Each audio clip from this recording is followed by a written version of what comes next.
Cordial saludo. Actualmente nos encontramos con la maestra Jennifer Sierra Castro, quien es magíster en educación de la Universidad Pedagógica Nacional y actualmente se desempeña como presidenta de la subdirectiva sindical municipal del municipio de Cucunúa. Maestra, buenos días. Buenos días. El día de hoy queremos hacerte una pregunta referente al contexto escolar. ¿Cuáles son los tres principales elementos que expresan la tensión entre el enfoque neoliberal y el derecho a la educación en la política educativa de su país? Puede ser del contexto nacional o local.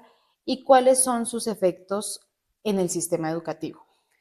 Pues inicialmente uno de los primeros elementos que se encuentran en tensión es la visión que tiene el neoliberalismo de la educación como una empresa, ¿sí? Básicamente se entiende la educación como una mercancía o como un servicio que debe generar algún tipo de lucro o de ganancia.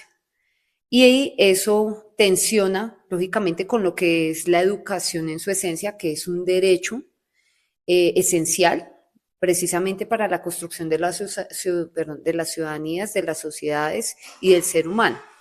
En ese orden de ideas, en el país, por ejemplo, hemos visto políticas educativas agresivas en donde de una u otra manera se entregan, por ejemplo, colegios públicos en concesión a empresas privadas para que según eso los administren, generando, o colegios privados que le ofrecen sus servicios al sector público, y lógicamente ese sería un primer elemento de tensión, porque el sector privado siempre va a tratar de buscar la ganancia, que ese es el enfoque neoliberal, mientras que el sector público pues está más abocado a la cuestión de defender los derechos y ver la educación como un espacio de construcción, como un espacio de democratización, como un espacio de concientización.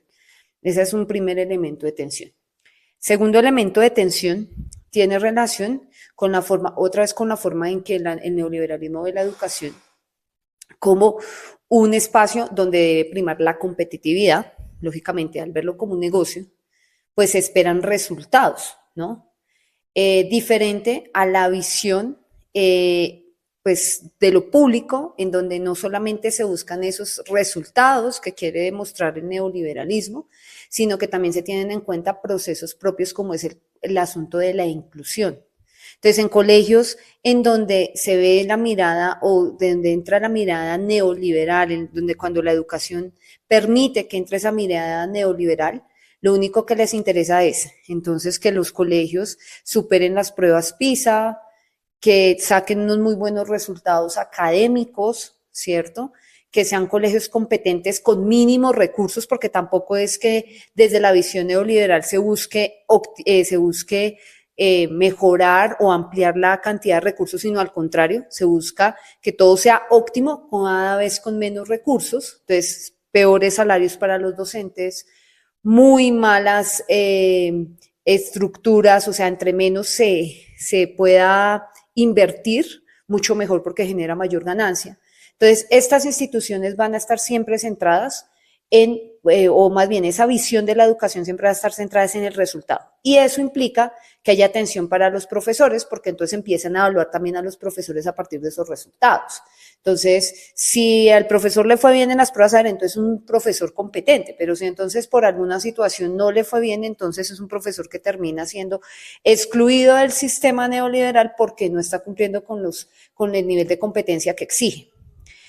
Diferente a la visión de pronto desde lo público, en donde de una u otra manera se busca una formación que se centre en el ser humano, en sus capacidades, en sus dificultades, pero también en sus potencialidades. La inclusión desde la visión de la mirada neoliberal no tendría cabida en la medida en que al ser competente, pues lógicamente terminan también un tipo de exclusión y segregación a esos estudiantes que de pronto no cumplen las competencias para las cuales se supone están formándose. ¿Qué puede pasar en el futuro si este tipo de modelos se siguen implementando? Que entonces vamos a tener unos colegios para élites, o sea, para estudiantes que tienen capacidades excepcionales o que tienen cómo pagar una educación muy buena, y colegios que son para estudiantes que de pronto por dificultades no van a cumplir esos cánones o esos niveles, y terminen entonces en escuelas que no tienen precisamente un muy buen nivel académico, ¿sí? Que eso es lo que puede pasar.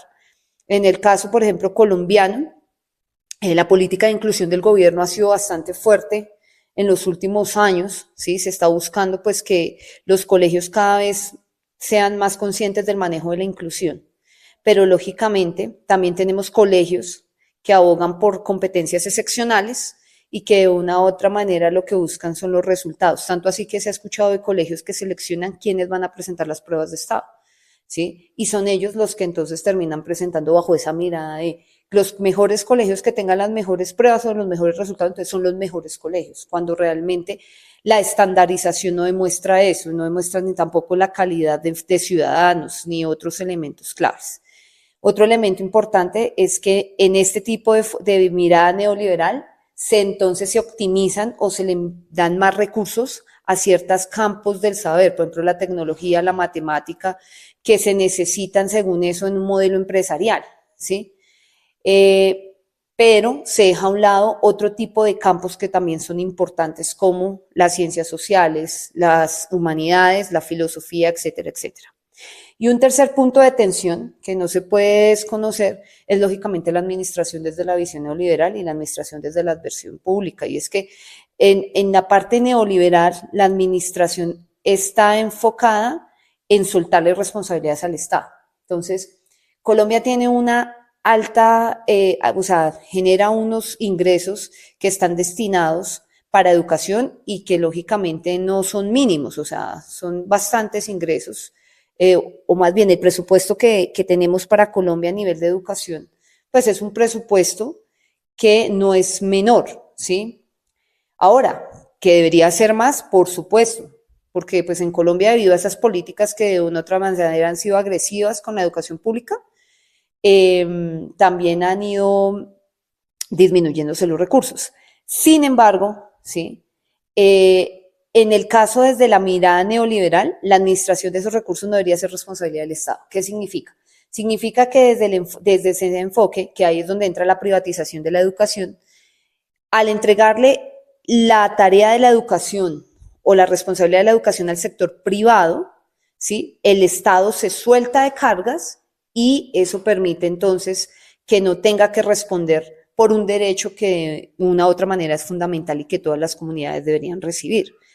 En ese orden de ideas, sí es importante entender que desde la visión neoliberal lo que se buscaría es que este derecho que es esencial y que es un derecho público y que deberían tener acceso todos los colombianos o todas las personas en el mundo, se convierte entonces no en responsabilidad del Estado, sino en responsabilidad del sujeto particular o de la parte privada.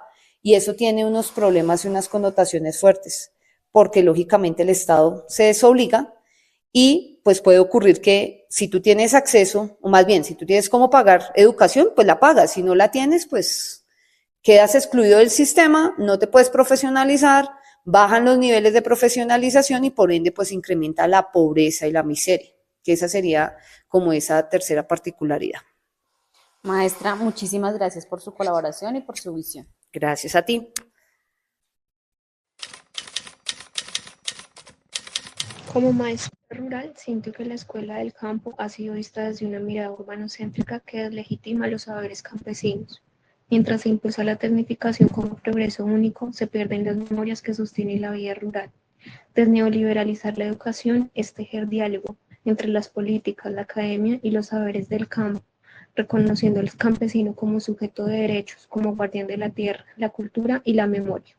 Así es, Jimena, y es que la adaptabilidad de la que hablas es una de las 4 A's propuestas por Tomaszewski y es un pilar ético de nuestra praxis pedagógica con enfoque de derechos. Este principio exige que la educación sea un sistema flexible que valora y responde a la identidad de cada estudiante.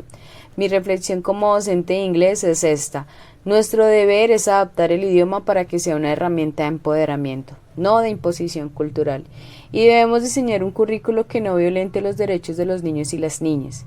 Como maestros estamos llamados a combatir la exclusión y romper la transmisión intergeneracional de la violencia desde todas sus dimensiones. Así es, compañeras. Como en la educación primaria, la tensión entre el enfoque neoliberal y el derecho a la educación se vive cada día cuando las políticas priorizan los puntajes y la competencia entre escuelas por encima del bienestar de los niños. Los docentes sentimos presión por cumplir estándares que a veces limitan el juego, la creatividad y la atención a las emociones. Además, la falta de recursos en muchas instituciones dificulta garantizar una formación equitativa. Así, en el aula luchamos por mantener una educación humana e integral frente a un sistema que insiste en medirlo todo.